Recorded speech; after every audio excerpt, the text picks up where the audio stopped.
Bonjour, je m'appelle Jelena et je suis une élève de 7e année au Centre d'apprentissage du Haut-Madawaska à Clare, au Nouveau-Brunswick. Vu que le chien est le meilleur ami de l'homme, aurait-il une influence sur eux? J'ai donc décidé de faire ma recherche pour trouver un bon point de vue. Commençons.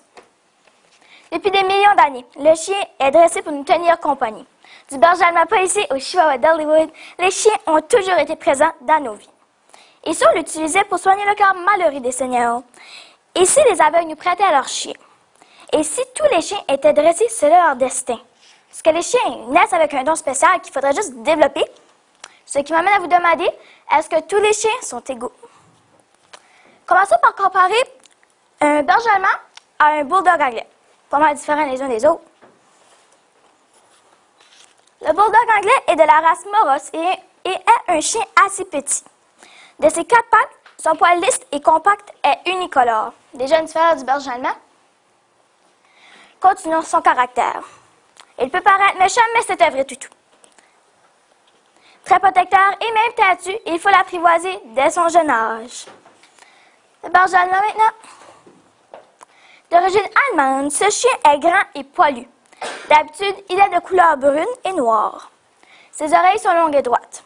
Joueur mais affectueux, le berger allemand doit être dressé fermement, mais pas brutalement. En vieillissant, il a tendance à protéger sa famille. Même les chiens les plus différents se ressemblent. Est-ce qu'ils font tous la même chose? Par exemple, vous voyez ces chiens? À mon avis, ils sont pareils. Les chiens et l'animal qui nous ressemblent le plus physiquement et mentalement.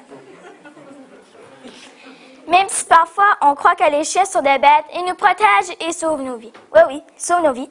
Par exemple, le pompier et son dalmatien. Le chien fut un des premiers animaux à être apprivoisés et domestiqués par l'homme. Il est devenu l'ami de l'homme par la proximité. En plus d'en faire son ami, l'homme l'a utilisé pour l'aider à son travail. Le chien est l'animal qui s'est le mieux adapté à l'homme et à son milieu.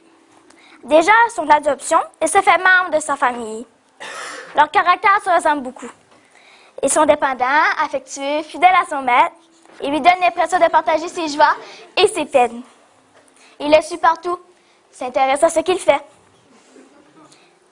L'homme se détend en flattant et en prenant soin de son chien. Il peut aussi se garder en forme en prenant de longues marches avec lui. L'exercice est essentiel. L'homme a effectué des croisements entre chiens pour obtenir un animal à son goût. Est-ce que vous croiriez que plus tard, peut-être que dans le futur, c'est comme ça que ça va se passer, on va se promener avec des chiens, comme garde du corps. Peut-être que dans le futur, je pourrais me promener avec mon petit toutou. Lui, il viendrait, puis aussitôt qu'il y a un inconnu, il pourrait sortir avec leur museau super développé, et pourrait aller l'attaquer. Plus facile que d'y parents. Le chien n'est pas le meilleur ami de tous les hommes, malheureusement. Certains préfèrent les chats. Mais ça serait notre histoire. Certaines personnes vont voir des chiens, des animaux tels que des chiens, pour changer leur vie. On appelle ça la zoothérapie. Mais pour commencer, il faut comprendre la zoothérapie dans son ensemble. Donc, selon le dictionnaire historique de la langue française, le mot zoo viendra du mot grec zeden, qui signifie être vivant. Ce nom descendra du verbe zein, vivre. La conclusion, passez-y 2 fois avant de juger un pauvre petit chien champ d'Espagne. Ils sont toujours inoffensifs. Ben, presque. Parce que le chien est vraiment le meilleur ami de l'homme. Merci, bonne soirée.